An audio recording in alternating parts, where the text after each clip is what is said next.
Bienvenue dans cet épisode de Bâtir pour soi, où on va explorer ensemble un sujet qui nous touche tous. Pourquoi n'arrive-t-on pas à tenir nos bonnes résolutions ? Vous savez, ces promesses qu'on se fait avec beaucoup d'enthousiasme au nouvel an, mais qui finissent souvent au placard avant même la fin de l'hiver. Pour être honnête, je suis aussi passée par là, et c'est pour cette raison que je voulais aborder ce sujet avec vous. On va décortiquer ensemble pourquoi ça arrive, comment notre cerveau joue un rôle clé dans cet échec, et on va voir que c'est pas seulement une question de volonté ou de manque de volonté, vous verrez, et surtout comment on peut reprendre le contrôle pour transformer ces bonnes intentions en routine durable. On va prendre un exemple et imaginer Clara. Clara, c'est une trentenaire dynamique, pleine de bonne volonté, et comme beaucoup d'entre nous, elle a décidé au 1er janvier de se fixer une résolution. Cette année, je vais faire du sport au moins 3 fois par semaine. Alors, les premières semaines, forcément, Clara, elle est motivée. Elle s'est acheté une tenue de sport, elle a téléchargé une application de fitness, et elle a commencé même à voir les premiers résultats. Mais pourtant, au bout de quelques semaines, la motivation retombe. Elle se trouve des excuses, je suis fatiguée aujourd'hui, je ferai une séance plus longue demain. Et finalement, en mars, ses baskets prennent la poussière. Clara se sent coupable, elle manque de volonté ou de discipline, mais en réalité, le problème, ce n'est pas Clara. Le problème, c'est qu'elle n'a pas compris comment son cerveau fonctionne. Il y a une étude assez marquante qui vient de l'université de Scranton qui nous dit que 80% des résolutions du nouvel an échouent avant le mois de février. Pourquoi un tel taux d'échec ? Parce que changer une habitude ou créer une routine demande de lutter contre une force puissante qui est la résistance naturelle de notre cerveau. Et non, ce n'est pas une fatalité, et c'est ce que l'on va voir dans cet épisode, c'est que cette résistance peut être surmontée si l'on comprend comment fonctionne notre cerveau. Il y a une phrase que je donne beaucoup, ça nous permet vraiment de comprendre justement comment fonctionne le cerveau. Cette phrase, c'est « Le cerveau préférera toujours un enfer familier à un paradis inconnu ».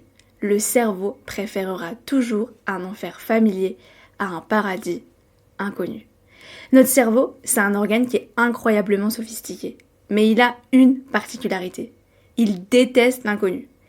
Et donc, il va toujours préférer un inconfort qu'il maîtrise, et donc c'est ce que j'aime appeler l'enfer familier, à un futur qui lui est incertain, même si ce dernier est prometteur. Et c'est ce que j'appelle le paradis inconnu. Pourquoi ? Parce que l'inconnu représente une dépense d'énergie. Adopter un nouveau comportement ou abandonner une habitude déjà ancrée, ça demande de l'effort. Et le cerveau, il n'aime pas ça. En fait, le cerveau, il fonctionne avec une règle qui est plutôt simple, c'est économiser de l'énergie autant que possible. C'est pourquoi, lorsqu'on essaye en fait de changer, on a l'impression souvent qu'on est un peu tiré en arrière. Comme si une partie de nous voulait rester dans nos anciennes habitudes. Cette résistance, c'est simplement votre cerveau qui essaye de vous protéger. Même si en réalité, il vous freine. Mais c'est ce que lui connaît. Et tout ce qu'il connaît, ça le rassure. On va donc se poser la question de comment naît une habitude. Une habitude, c'est avant tout un chemin neuronal. Chaque fois que vous répétez une action, que vous avez une nouvelle pensée, vous renforcez les connexions dans votre cerveau.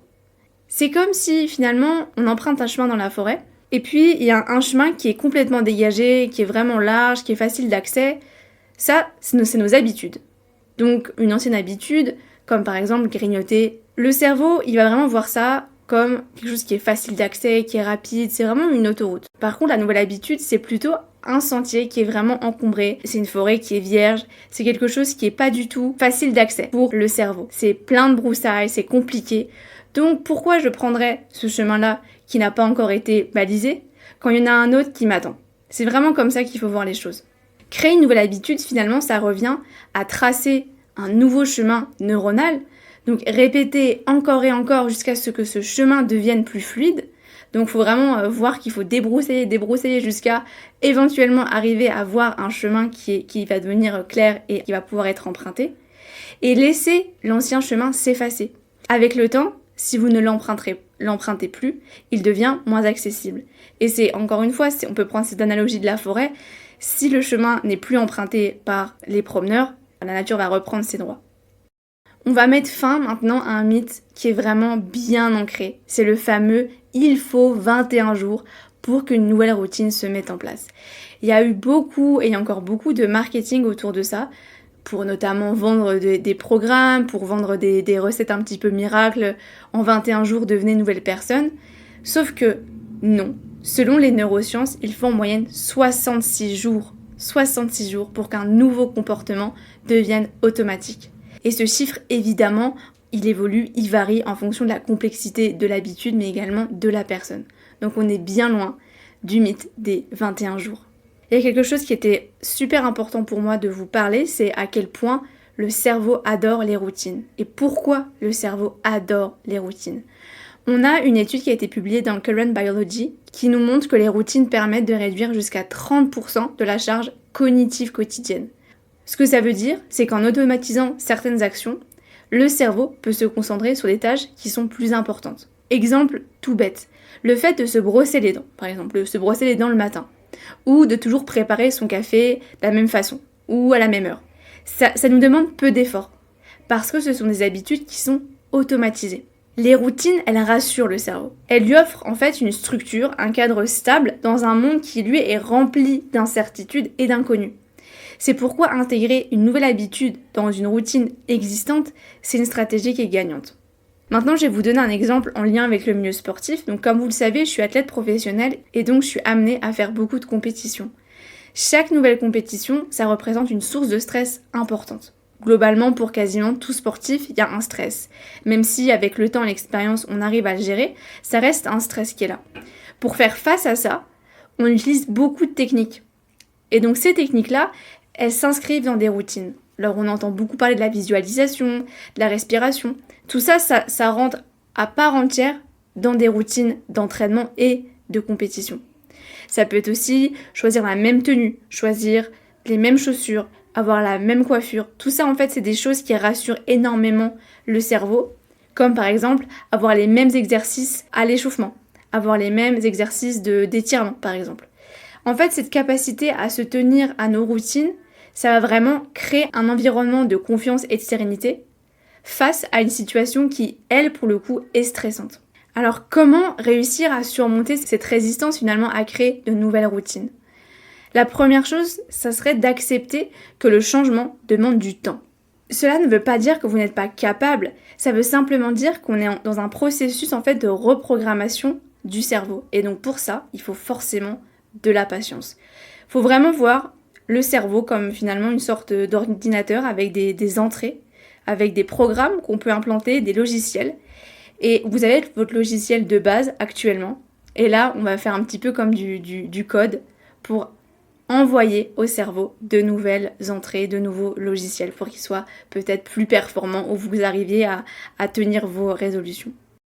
La deuxième chose, ça serait de créer un environnement qui favorise le changement. Plutôt que d'essayer de forcer une habitude dans une routine qui est déjà existante, c'est plutôt se dire comment je peux simplifier mon environnement pour que ça soit plus facile de suivre cette nouvelle habitude. Par exemple, si vous voulez vous mettre au sport, placez simplement vos baskets dans un endroit bien visible ou simplement, ça peut être préparer ses affaires la veille. En fait, le but, ça va être de limiter et chercher finalement à supprimer les contraintes pour notre cerveau et donc au moment où on va devoir aller au sport, ça devrait être beaucoup plus fluide. Et par exemple, concernant la lecture, si vous voulez lire davantage, ça va simplement être de laisser un livre en évidence sur votre table de chevet ou de remplacer le temps passé sur les réseaux sociaux par un moment de lecture qui a été planifié à l'avance. L'objectif, ça va être de réduire les obstacles et de rendre l'action désirée aussi fluide que possible dans son quotidien. La troisième chose, ça va être la patience et la bienveillance envers soi-même. Parce que, on le rappelle, il faut en moyenne 66 jours pour qu'une habitude devienne automatique. Donc c'est pas un sprint, c'est un marathon. Et chaque petite victoire, chaque progrès va compter. Surtout si vous avez un jour qui est off ou que vous ne tenez pas votre nouvelle habitude, c'est pas un échec, c'est pas une fatalité. C'est simplement une opportunité pour se relever, pour continuer et surtout pour se rappeler qu'on ne fonctionne pas comme une machine, comme un robot. On est bien un humain avant tout. Et c'est vrai qu'on a souvent tendance à l'oublier et être trop dur avec soi-même. Même dans le milieu sportif, on a beau s'entraîner tous les jours, 2 fois par jour, avoir un volume qui est assez conséquent, pour autant, on reste avant tout humain.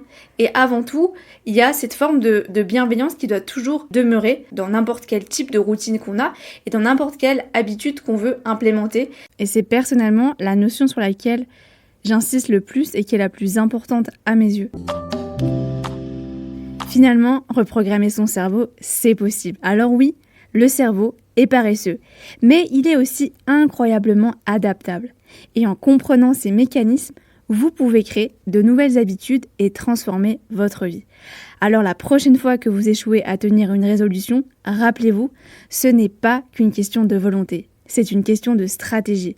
Prenez votre temps, soyez bienveillant envers vous-même et surtout, continuez d'avancer. Parce qu'au final, comme Clara, vous avez tout ce qu'il faut pour bâtir des routines durables et surtout pour bâtir pour vous. Merci d'avoir écouté cet épisode. S'il vous a plu, n'hésitez pas à lui mettre 5 étoiles. Je vous dis à très vite pour un nouvel épisode de Bâtir pour soi. C'était Clémence Beretta, à bientôt.